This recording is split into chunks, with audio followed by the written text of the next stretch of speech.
And welcome to the show is actress and documentary filmmaker Sadie Katz. Welcome. Thank you so much for having me. Anytime. The credits include Bus Party to Hell, various true crime documentaries, automation, and the upcoming The Beast Inside. And so yeah, I heard your interview on the Somewhat Damaged podcast, and I was like, okay, what a cool person. This is someone who has done it all. You're basically a rising Scream Queen after starring in Wrong Turn 6. You've done all these true crime documentary films and YouTube, Sci-Fi Channel, Skinemax, and everything, conventions. Yeah. It's funny. It's like we live in a time now that you kind of have to do everything, It's not like when I first started in LA 20 years ago, which is crazy.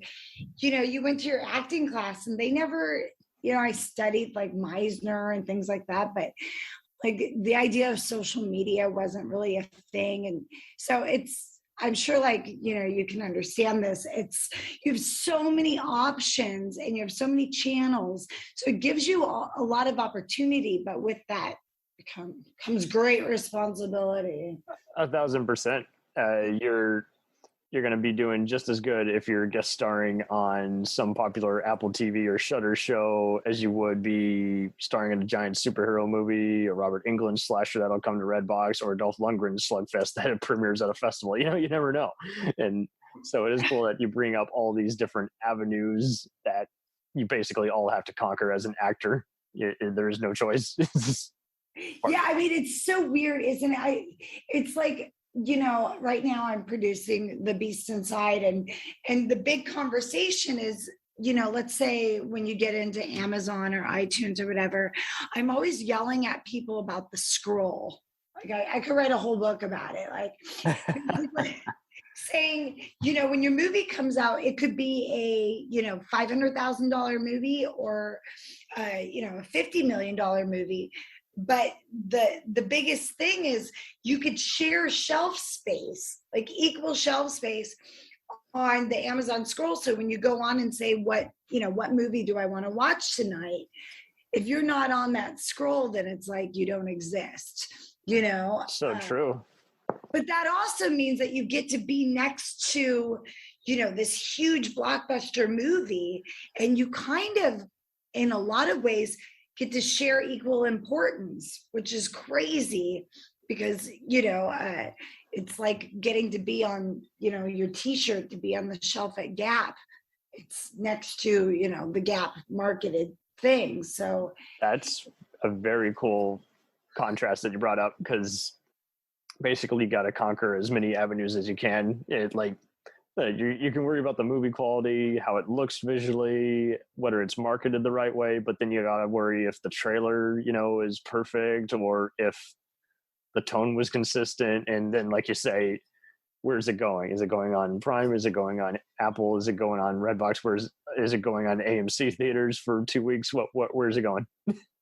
That was the one thing about like Bus Party to Hell is like, it was in every freaking Redbox across the country, which is kind of weird because you think you're getting a whole different market of like people who don't watch cable or who don't have cable. So that's the reason they're at Redbox, right? Mm-hmm. DVDs. And it was kind of a weird thing because at the same time I went to New Orleans. And like, so if you've seen Bus Party to Hell, I play a very crazy demon-possessed character who's like topless. And, it's obviously a funny horror comedy with Tara Reid in it and some other actors. But I went to New Orleans and I noticed I was like getting, stopped a lot. Like I was getting recognized more than I ever do. And it was kind of weird because I'm not used to that, like in general public. And I realized like, oh, well, in that area, Redbox is kind of like where people do entertainment. So it's just kind of it's a weird thing because I don't think indie filmmakers talk about enough what a great opportunity we have to getting our thing seen, you know, Right. and using, like you say about the trailer, a lot of times indie filmmakers will make a film and then they forget about like the poster art and the trailer, and it's such a disservice. Gone are the days of taking screenshots and then putting it on the DVD. It never compresses the right way. Oh my God, right? I mean, I just worked with Andrew Kern, who did our poster for The Beast Inside, and he did just this like mind-blowing job. I can't recommend him enough to anyone. And I kept apologizing that I wasn't paying him more. I kept going, oh my God. And he said something to me that was so crazy. I said, Andrew, why isn't, like, this guy's doing original art. He's taking these pictures and like, he, really did some consideration. This is your marketing tool. And he said that sometimes he'll quote somebody a price, and we're talking, under $1,000, which I think he deserves $5, but it's still an indie film. But and the people, the filmmakers will go like, oh, we only have $200 for a poster. I'm like, what?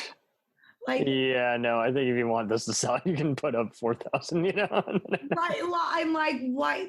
Go into your house, filmmakers, and like sell whatever you own. Backs out the credit card. Yeah. I'm like, what? You only have $200 set aside for your poster? Or, I mean, sometimes people will send me a script and I'll be so stoked to work with them. And then they send me the poster art. And I'm like, do you know, like, I'm not going to share that. Your other actors aren't going to share that. So you're killing your film before it's even out the gate. I don't get it. I think it's sort of like actually like a lack of people understanding how easy it is to get a great poster if you work with the right people. I share your frustration. There's many indie filmmakers. They had a great film set.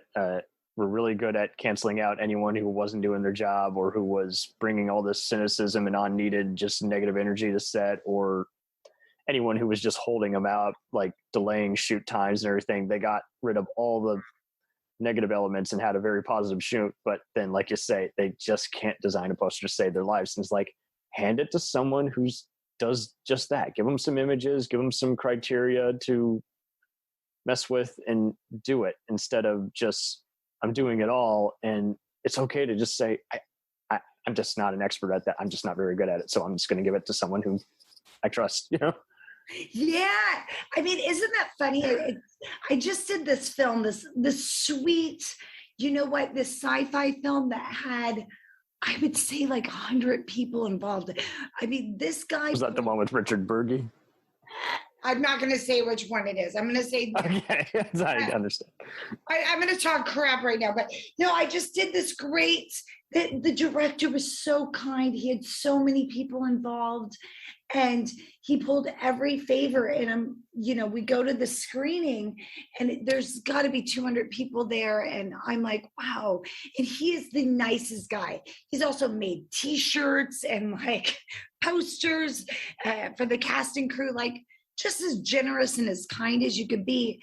And then we're watching the movie, and the score is, I'm just like, what is, I start kind of like giggling a little bit and going, oh no. And you could tell it's like, obviously a band playing this score, which isn't what a movie score is. And so it's like got like da, da, da, da, da, da, da, and like during a little guitar, and it's just awful.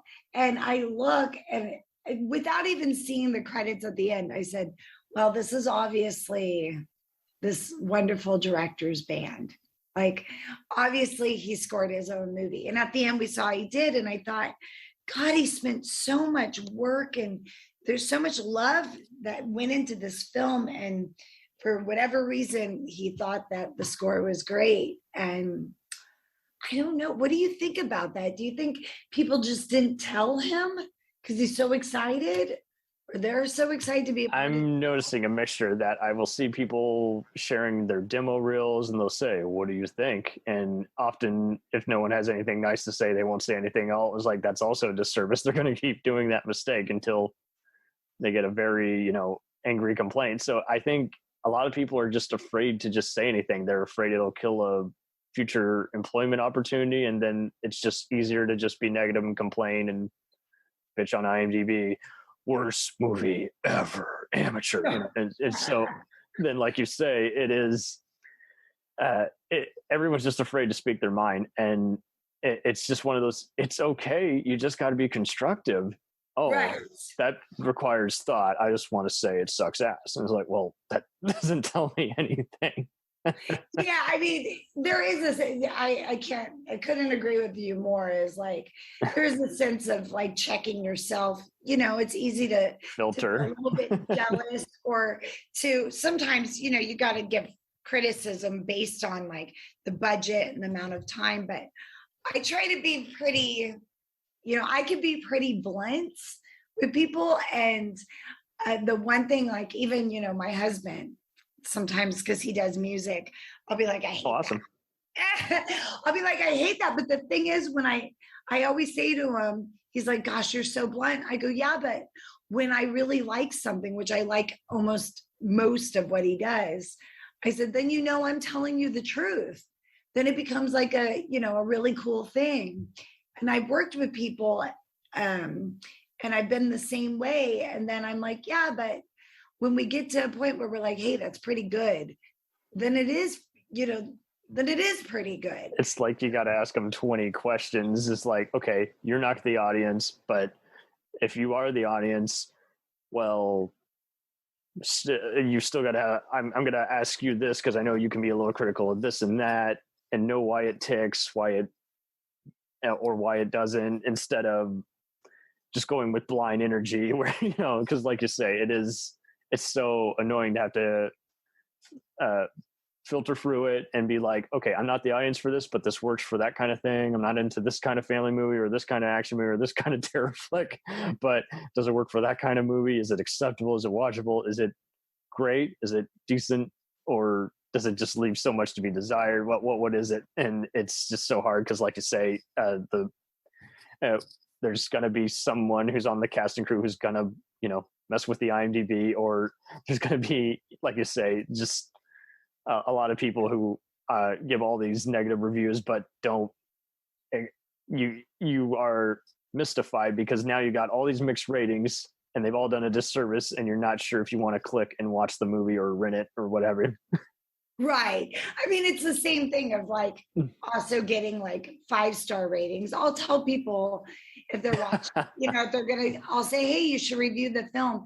But I'll often say, like, don't feel like you have to say it's the best film and it's a 5. Like, give an honest review. But that's so true. They feel like they have to go all the way or at the bottom of the barrel. It's like, no. If you're telling me it's a 1, it means it's unwatchable. If you're telling me it's a 5, you are telling me it's Citizen Kane, whether you mean it or not. Thank you.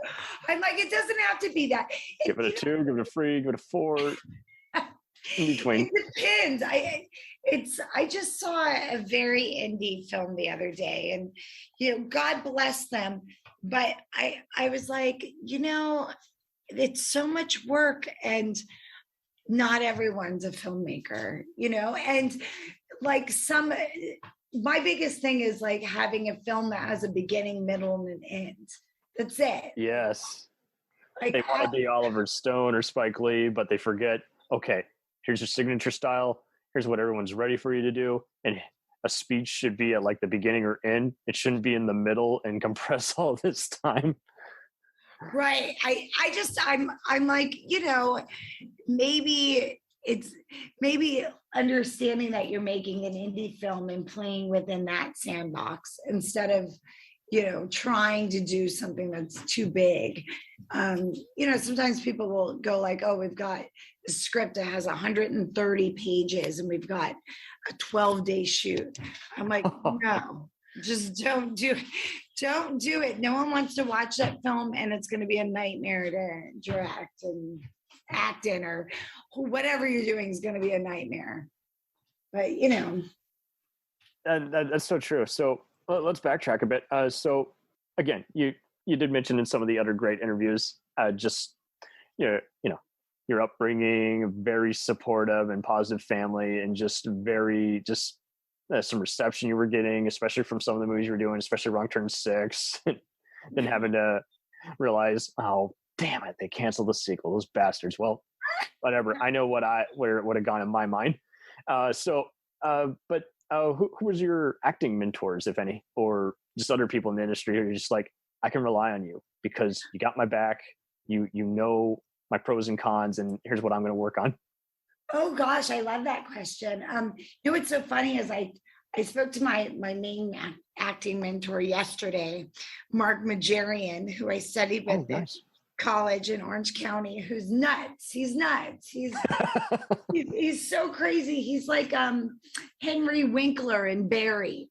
Like, he's just this neurotic Armenian filled with like real love of craft. And, he does, basically method, Eric Morris, a spin on method using your life experiences and, making the character you and all this. And it's so funny because he was kind of, I don't think a lot of actors think this way now. I wouldn't call myself a method actor now. I'd say I was like Meisner, but, or just a hodgepodge of things I picked up. But it is kind of like when you first start studying acting, I do think that it's nice if you have like an acting coach that kind of breaks you down and gets rid of like your silly habits. Because even if you're doing a cheesy movie like, Wrong Turn 6 or pretty much most of the movies I've done are kind of silly, just the nature of them. It's still nice if you like root it in a real passion for craft and like, you're giving the best you can bring to the character. And I think Mark was that person. And then I also studied at the Victory Theater with Maria Gobetti and Tom Ormany, and they do Meisner and stuff.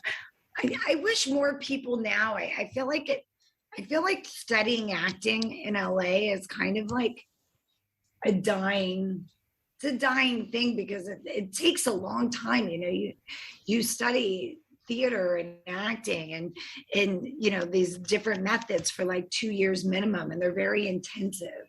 That's interesting to say that, because I've noticed that even some thriving industries have a blind spot. Like that, I saw that there was like some areas in Georgia that shut down. I saw that some improv comedians were complaining that there's a great LA scene, but not as many in, say, in like Canada or New York, even though there's a lot of talent coming from there. And, there's a lot of stuff here in Dallas that'll pass through. And long story short, they're very territorial. Like, people in Austin don't want to work with Fort Worth people and vice versa. It's a weird, bizarre mix. And then, so this is interesting how you're bringing this up, how, there are a lot of talent courses and talent scouts, modeling agencies, all other sorts of gigs, and yet it's kind of very oversaturated to where it's going to take quite a while for results. Yeah, I mean, it's weird because there's no real barrier to entry, and like some people naturally, acting really is like on some level how you live with yourself. Yeah. If you're somebody who doesn't know how to cry or get angry or feel in real life, most likely someone's going to hand you a script and you're not going to have that emotional intelligence to get there, for better or for worse. And then, a lot of the stuff that you'll do, like, I really wish that I have done like more TV and guest star work, mostly because of the money. But, with that, you don't really get to act because. Yeah, you have 5 lines. And yeah, like 5. So you could be, there's some people that are really great at that. But then you get, you'll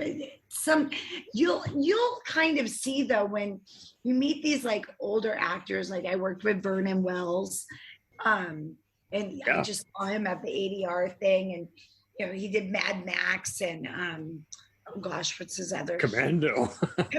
Sorry, how dare I forget? But like, this is a guy who really loves craft.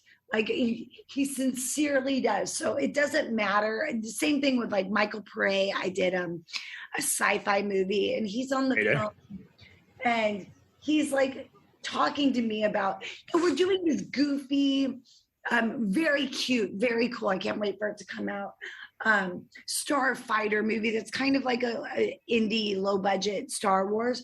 But, is that related to his show of the same name? No. I forgot.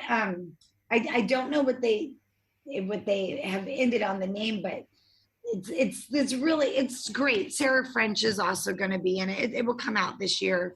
Garo Satine is our director, who I also did automation with. But he like, we're talking craft because he studied, and like in the 80s, you didn't. Even when I, early 2000s, like you didn't come to LA and not be in an acting class. That was kind of not heard of, but we didn't have like TikTok stars and YouTubers. Yeah. Level, people weren't, I think like actors now, they're getting validation on like a bikini picture. So they're spending more time on posting that than they are, say, it's a lot of work to go to an acting class. It's so cool that you were able to confirm that, because I see a lot of people noting is like, people are just looking at my credits and hiring me based on, what kind of role versus whether they've actually seen, whatever's on my reel versus that. So it's interesting that you're just like, yeah, everyone's kind of just going on the photo, just caught your eye and boom, you're getting an interview. Yeah. I mean, I hate to say this because it's going to sound sexist, but, there's some truth to it. A lot of the male directors, I notice, follow actresses, even when some I've talked to, and they kind of, especially I'm talking about independent, directors. So they follow these actresses and they kind of fall in love with who they think the actor is. And then later on I'll go, well, did you ever watch a film she was in? Have you ever yeah. Did you ever actually sit down and talk to them? No, I'm like, so you really, I worked with this director who's out of the country, and he said to me, I have a new script I'm going to send you, and I want your friend in it. This sounds creepy. Yeah, and I was like, I said, well, she's a good actress. Did you see her movies? No, but she's the right quality. What? You follow her on Instagram. Lose my number. Well, it kind of hurt me because I had worked with him. And so I was like a little bit like dismayed because I'm like, and he said to me, I'm very good at having like a sense of who someone is. And I thought, yeah, but what about like, and actually she is a good actress, but I'm like, what about like, having respect for people who, their craft. And so, I mean, one thing, if you see them in a car commercial or whatever, and you're like, I just like that persona. I don't care if they're hard to work with or whatever. I'm going to hire them based on that instead of, right? I saw their Instagram, modeling photo. Hire them. I'm like,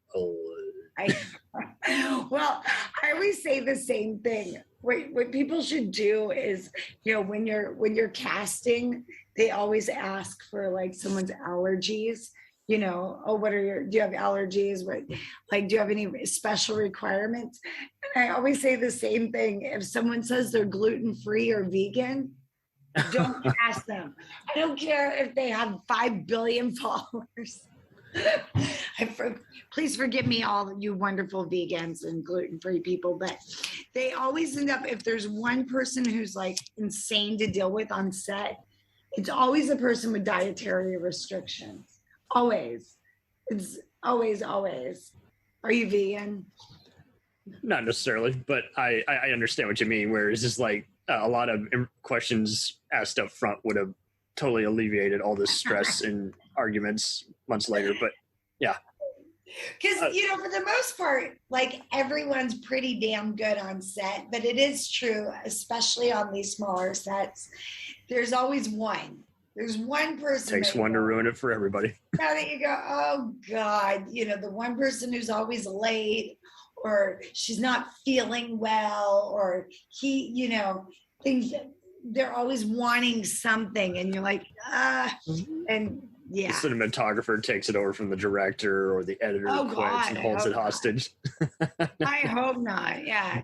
I got really lucky. You know, I really have a good agent? Well, you know, I did. I actually am on a break from my agent because of being pregnant right now. But I got to produce The Beast Inside. And one of the reasons that was really important to me to do that is I was like, I'm going to do all my hiring. So I hired every single person that's worked on the film in pre-production, production, and post. And so I was able to get like a really wonderful team of, you know, people. And like, it really is a game changer because, you know, we really they can filter through it all and say this guy has a bad reputation, not gonna even let you see a script by him, or this gal really cool award winner, you might want to work on. Well, I knew I kind of had a list of people I wanted to work with, and you know, that was what I was like, okay, I'm only working with people that I get brilliant recommendations, or I know them and I've worked with them before. So it makes a big difference. It really does. That's so true, because so many times everyone's just worried about like, oh, this kind of budget or this kind of area or what have you. And it's like, well, I just need free references. Got it. Right. Well, I mean, there was one part that would have been, this other actress would have been really right for. She was really good. And we did an interview, and I wasn't sure. And then I talked to her later, and I just realized that she had a lot of like past drama with other films. And someone called me out of the blue and said, you know, you shouldn't work with this person. And I was like, you know what? Even though I was torn, I'm like, it's just better if, you know, I don't work with somebody that is going to have some chaos with the film, because it's such a short, you know, you're explode at any minute over a month. Yeah. So you want things to be pretty cool. And it's a really hard thing to do. Making a movie is, you know, it's not brain surgery hard, but it's logistics hard. It's like planning a wedding, you know, planning a wedding, trying to get it in budget and doing it for multiple days. You know? Yes, that's a good parallel. So what conjured up the writing and producing bug, would you say? Just you found yourself being very creative after a while? Yeah, well, you know what? I've always loved writing. I always wanted, you know, I like story a lot. So I'd co-written or written things since I was, you know, young. Like, I think I wrote my first play in grade school and then like rehearsed it and performed it. As far as the producing, I just started to realize if I wanted to produce my own content, really for the same reason of like seeing some of these films that I'm in that like I think had really good potential to be really good, and then I've noticed that people kind of drop the ball. And you know, it's heartbreaking as an actor when you do a project and you're so excited about it, and you know, then you see it on the screen. Yes. And you go, yeah, I mean, I always just am like, look, I showed up, I did the very best I could for that time, and it's not my baby anymore. But I started to kind of say, well, I want my own baby. Like, I want something that I can be responsible for, and that just became really important to me. I was like, either I stop making films or I have the opportunity to make films that, you know, I can control a little bit. Now, and it's funny, I'm not a control freak, but I really do feel like, you know, like in a small thing, like, you know, someone drops the ball and there's a terrible poster, or, you know, the trailer's no good, or the music's no good. And I'm like, really, a good producer just hires a lot of people that actually care about their job and make sure everyone stays on top of things. Gives them notes instead of, I trust you. Yeah, it's like, I really hate the term that's good enough. I hate when someone says, Ooh. Like, okay, that'll be good. Fix it in post. Yeah, I'm like, why? Why? That should be such a last. That should be, I think it really is like a lot of people who are in love with the idea of being on set and saying they're the director or saying they're acting and, saying they're doing something rather than like the hard work of doing it and getting it right. So, you're never going to get it totally right. You still have to work within like your limitations and your budgets. And, when the sky fell down that day or, it rained, yes, the damn scene. But I've kind of fallen in love with producing. I really do enjoy it. And as stressful as it is, I think that there's something kind of cool because, having, like I said before, I'm sounding so cliche and cheesy, but, with that kind of pressure comes great responsibility with, it's like the responsibility can be really rewarding because you're like, it's nice. You go, okay, I didn't let that go. I'm watching certain things and I go, oh, I could have just like said that was okay, but I pushed everybody. And that's like hugely rewarding. I think it gets me really excited to go, wow, I could have just walked away from that. And, Would you say a lot of that positive energy has been consistent for the most part for you on set? You know what? Here's the crazy thing. I think if you are really good at pre-production, your sets don't have drama. If you really are organized, that means you have a shot list, you're, storyboarded, you have a good AD. There shouldn't be any drama on set. I always ask those 9 questions, like distribution plan, NDA forms, I'm not going to just... I'm saying like, just forget about like distribution, forget about post. I'm talking about like, your shoot, like you could show up on the first day of set and, of shooting day 1. And, the first shot is your call time 7 a.m. and your first shot's supposed to be at 9. And, by noon, nothing's gone. Like that's just, you're basically right then saying, we're going to have a lot of problems. There's going to be drama. There's going to be stress. So like you could tell if the director and the producer and the AD are really good at what they're doing. It's same thing with like, if you have you should cast your lead to not just be, a cool actor and popular, but also somebody who like that your star of your film is hosting your party. So whatever attitude they have showing up is going to trickle down. So if you're star of your party, let's say you decide you're going to use this B-list, name actor because of distribution, but then they don't care about doing the film. They're just doing it for money and they're not off book and they show up late. You're pretty much going to experience some real issues with the other actors because that's it's like going to a wedding, and if the bride and groom are really happy and calm, anything could happen and it goes well. If the bride and groom are arguing or look stressed out, then the party's ruined. You don't have a party.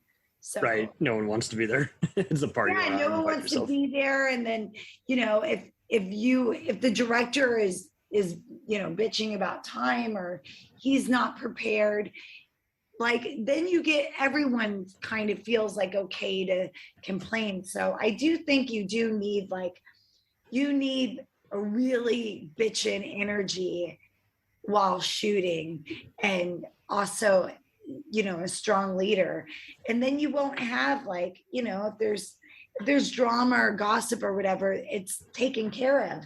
And people actually, you know, I will say this, like, I worked with Thomas Churchill on his shoots, and no drama. Like, I remember shooting for him the first time when I did. And I talked to a friend of his, Keanu Waxman, a while back. Oh, great. So see, and there was like, it was very calm. And I was working with Kyle Lauder, who has done like 1,000 hours of soap operas. So and he's the lead. So he was so prepared, and he had a great attitude, and, you know, he had a ton of dialogue. So you just go like, oh, okay. You know, maybe there's stuff going on behind the scenes with the crew and things, but you're not really privy to it. It's not outside of other people's departments. Not something you share with anyone, you know. Yeah, there could be something. There's always stuff going on, you know, wardrobe, someone forgot a piece or this, but it doesn't have to spill over. So I do feel like in pre-production that stops too much madness. You're always going to have some stuff in production, but it's almost like if things start to fall apart that much, you need to like stop and like lose a day and get everyone together and fix it instead of continuing to do that. Those films never end up getting finished too when they're a real mess. They really don't. Have you been pretty good at making sure to avoid any one that's made by like a couple? Like, for instance, often if I've noticed on some indie films, if the director has cast his girlfriend as the lead and they break up midway through, that movie never comes out. No, I have not had good luck. I wish that I could tell you that. Oh, no, you don't. Because then you take it to your grave saying, I fucking hate that. Why did they do that to me? Yeah, I've had that happen. I did a film that took like 5 years to come out. It just came out. Oh. It's mortifying. Like, I was like, it's a nightmare. But the director cast, it actually was a nice girl, but she didn't speak English very well. As the lead. So I go all the way up to the mountains, and we had other name actors on it that, you know, one of the actors was in like an Oscar nominated film, and he was like one of the leads, like amazing, really lovely. But I go up to the mountains, and then the girl walks in, and she's supposed to be the antagonist, and her English is just a mess. She's only been speaking it for so long. She's super hot. She's way too hot for the character. Just like, you know, slamming hot. And I just look at the director and I'm like, is that your girlfriend? He goes, well, no, we're roommates. And he says all this stuff. And I'm like, roommates. You might just say it. I'm like, oh, great. That's your girlfriend. And she doesn't speak English. And God bless her. But how is she going to carry this movie? And then you're stuck. Like, you know, I wanted to go back home, and everyone there was like, you know, just kind of hang out. And it's like, at the end of the day, you go, I don't know if doing that film did anything for me other than like frustrate me for a couple of weeks filming it. And then it took 5 years to come out. And then, you know, it comes out and you're just embarrassed because it's a bad film. You've already improved by then, and then there's this other dent in the side of the road. And you're like, God. I mean, you know, that's this thing with indie film. There's been some films that I've done that I was like, that's a mess. And then it comes out and I'm like, actually, I really like that. I mean, look, when Wrong Turn came out, the first few weeks, it was getting really good reviews from fans. Like on IMDb, people were really enjoying it and saying they thought it was really good. And then some reviewers came out in the horror world and really attacked the film and attacked the nudity, which I always thought was funny because every Wrong Turn had a ton of nudity.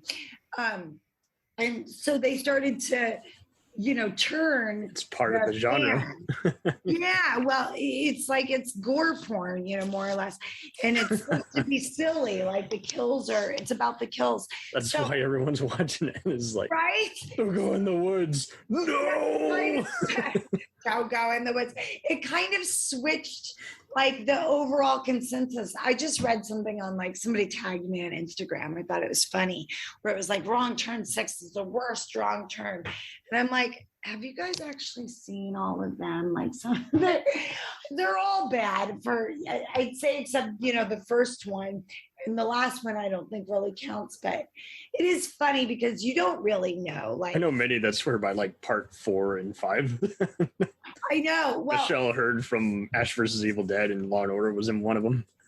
yeah, well, you know what's funny is I one thing I do feel proud of is there's a lot of good actors in the Wrong Turn series. Whether or not, you know, you think they're great in the actual film, like they do a really good job. Doug Bradley from Hellraiser, freaking Pinhead. Right.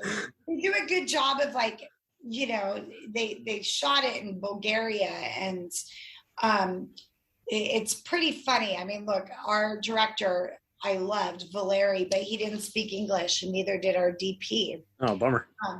Which is, I loved working with them, but you know, it's kind of funny because my point is, when you're shooting a film as an actor, which is different than obviously as a producer, you really don't know what you're getting, and you're kind of stuck, you know, just like in really big budgeted films, going along with it. But you know, I've also shot stuff that I thought was going to be really good, and then in post it just got destroyed. So you know, it's like I'm really lucky because I've got to carry a lot of films. Like, you know, there's a lot of actors that will never get to be, who are, you know, are big actors, will never get to star in that many films. So I have got to, you know, have that experience.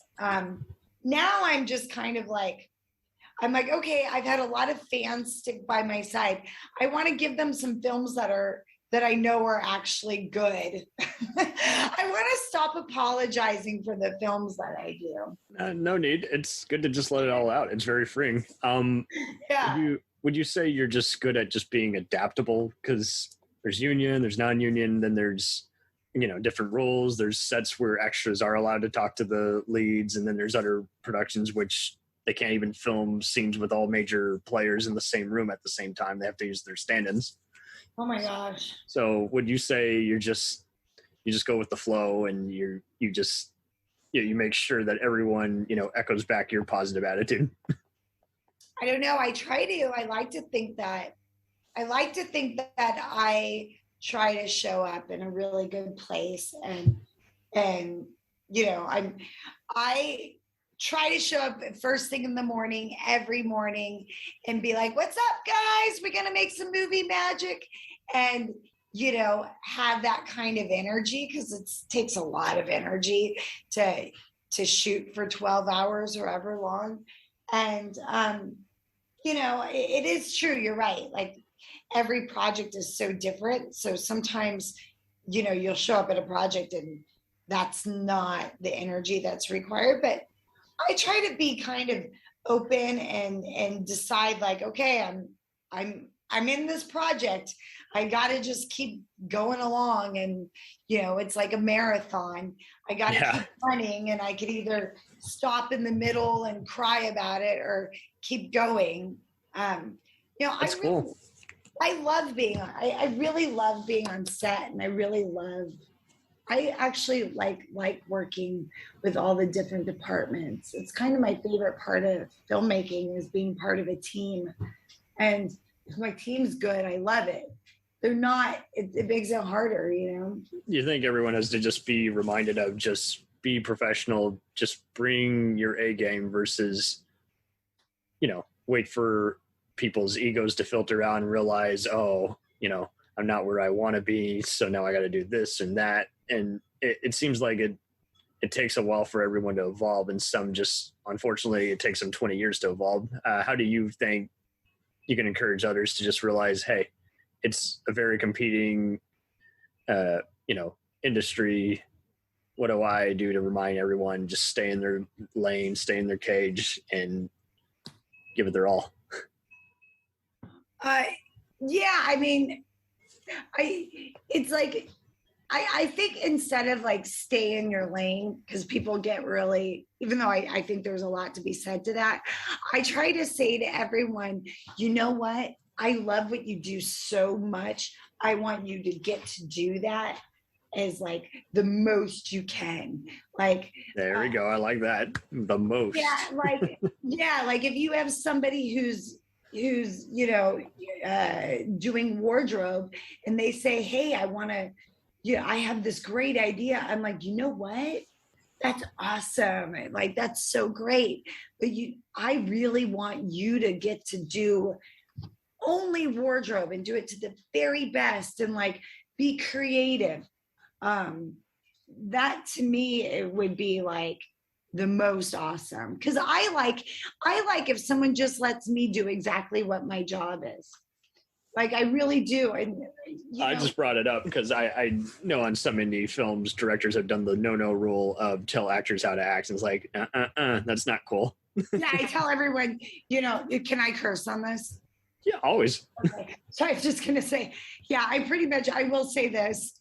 I'll be like, shut the fuck up. Unless you're God, which is our director or our DP, don't talk to me about acting. It can get really, they do it unintentionally sometimes, and other times they just have no knowledge of that rule. And it's like, well, great job. Now you've just pissed off 5 major players and they're going to go storm off to their, trailer or. I know people don't understand, like sometimes, if you're concentrating, I'll give like a very goofy thing that happened is I was doing a running scene. I'm running from a killer robot. Yeah, I saw that automation. So I'm running from the killer robot, and we have our director, our lovely DP, Michael Sue, but we also have our AD, we have our scripty, we have somebody else. And like, there's a lot of people just watching the fact that I have to run across, and it's a timing issue. And then, the robot is supposed to be like shooting lasers. Now, you're wanting to get this really quickly, and it sounds so goofy because but there is a concentration, because when they say action, I've got to run and kind of hit where I'm supposed to be, the camera's going to get me.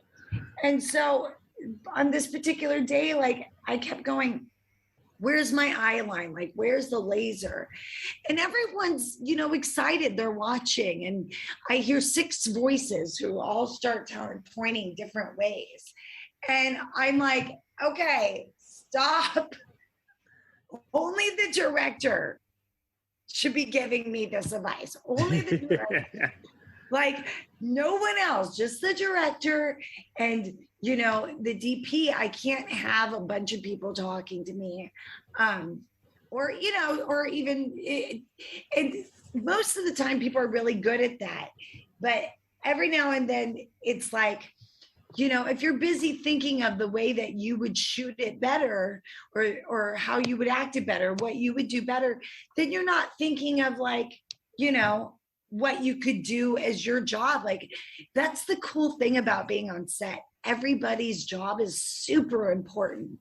I mean, I've had PAs that I'm like really reliant on, that, their job's really important. And then you're looking around and you go, well, I've got this bottle of water and my PA is like not here. So now I've got to hide it and I'm taking time away, down to,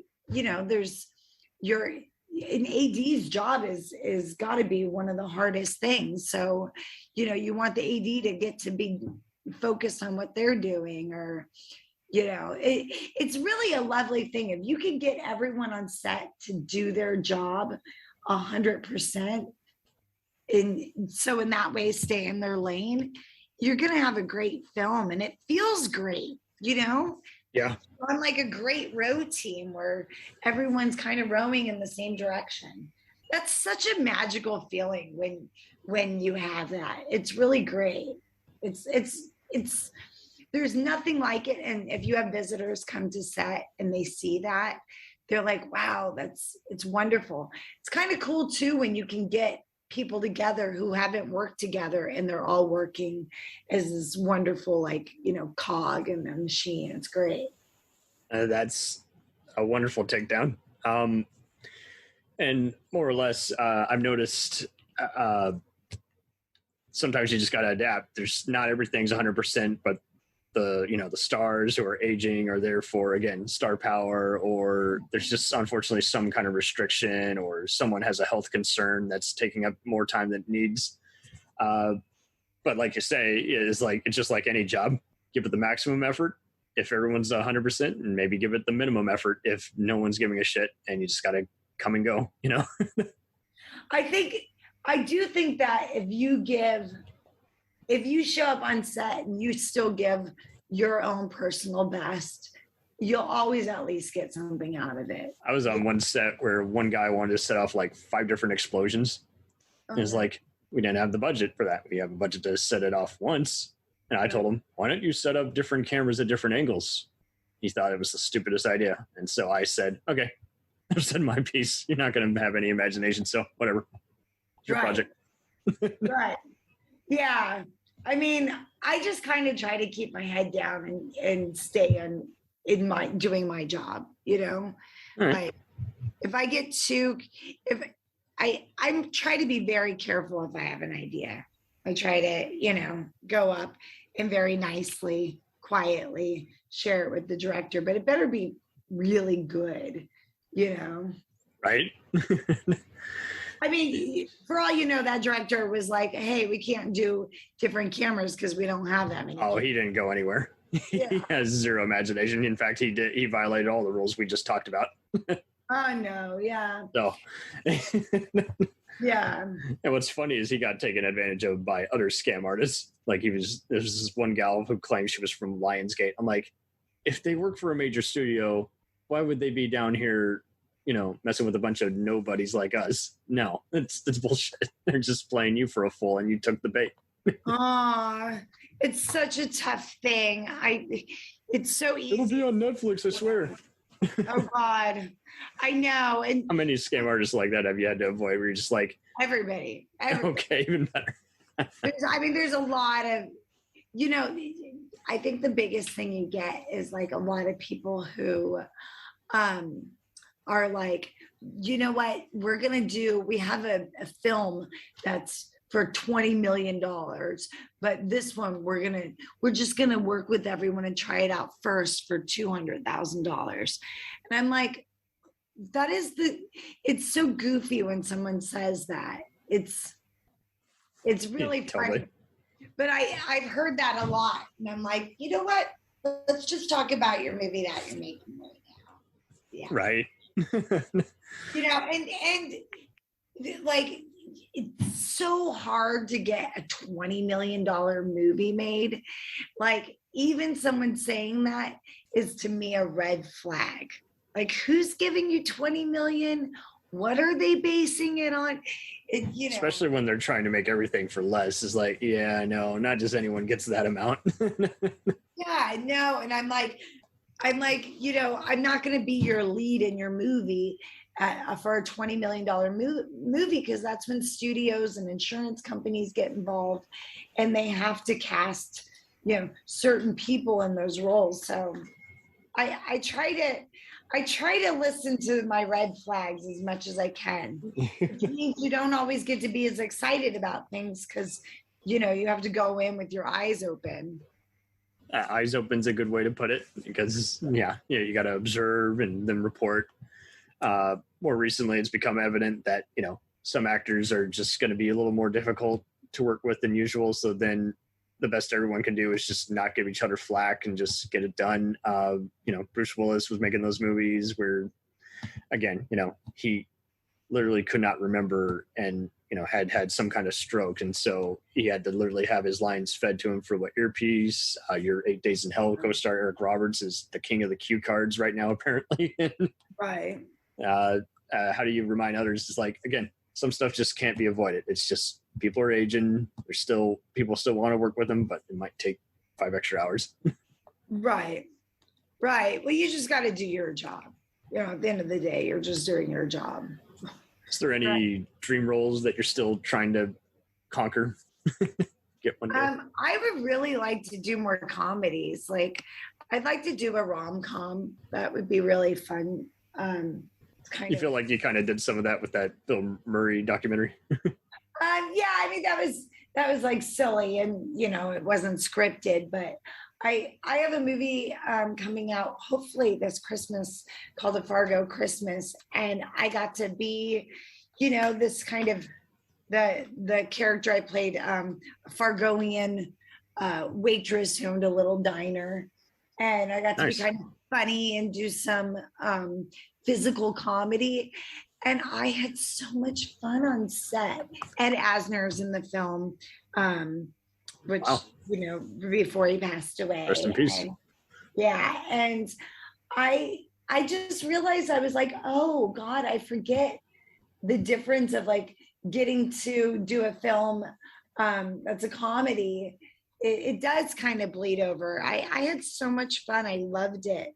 And I realized, like, God, I would love to do that. So that's up there. It's really, in the indie world, doing a comedy is pretty difficult because they're really hard to get distributed, and comedy is hard to sell overseas. So you don't get as many, American comedies don't always translate. So I'm hoping, I'd like to do another Christmas movie. That would be really fun for me. Yeah.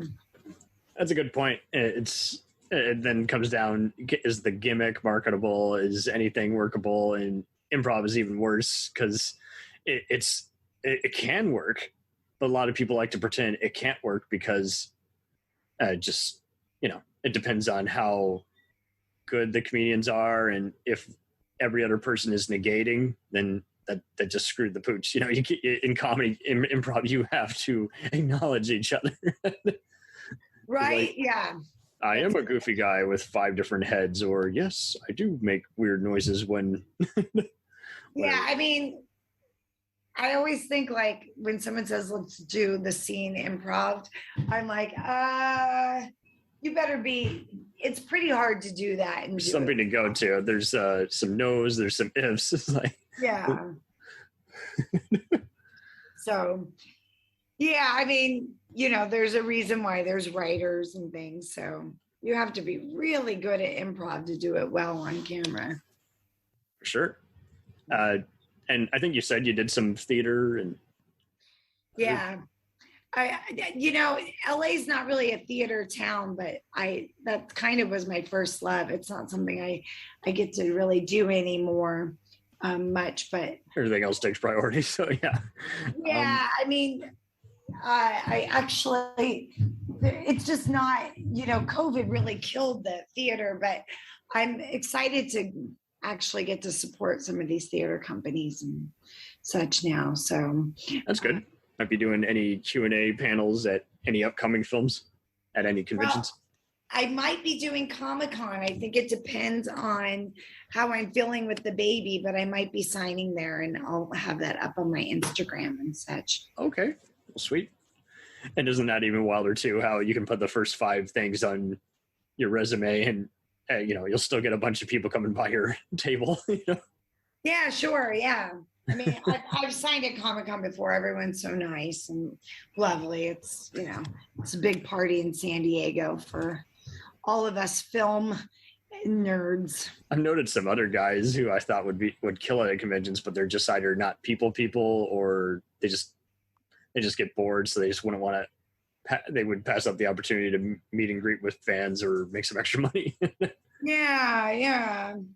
So I would very much, if not then, I'm hoping that people come and check out The Beast Inside, which will probably come out in December. Okay, well, sweet. And what do you think are going to be other alternate avenues since, Prime isn't doing manual uploads anymore, and Tubi's taking a lot of content to compete with Shudder? What are some other sites that you think are going to allow movies to get a alternative audience? I mean, I don't know. I feel like a lot of these streamers are pretty open to content. So I know that there's kind of a shakeup in Tubi, but you still have you have iTunes, you have Amazon. and there's a billion other ones, YouTube even now. So I think it will just continue being a shifting place, but there's a lot of competition, but that means also that these streamers really do need content. Okay, nice. And anything else you can say about Beast Inside or some of your other projects? Please just have everyone follow me on Instagram and for Twitter, and I'll keep everyone posted, and I'd love to hear what everyone thinks. Okay, by all means, I will do my best. And you stay safe out there, and thank you so much again for a moment of your time. Oh, thank you so much. Thank you for having me on. Absolutely. This was pretty intriguing because I see so many other people who are in the indie film industry, and they don't want to smack talk, or they want to just act like this movie is bigger than that. And fortunately, you joined the roster of many others. It's like, here's how you make it on this kind of budget. Here's how you do this kind of thing, whatever you're assigned to. And so this was cool. Brad, thank you so much. Absolutely. And Godspeed to you. You too. Thanks. Bye.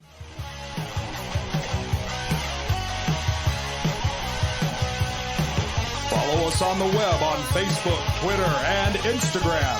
The podcast is available on Podbean, Spotify, iHeartRadio, Anchor, Apple, and anywhere else podcasts are available. Feel free to review our show and leave comments on any of those sites. Thanks a million for listening. It's a jacked up radio show.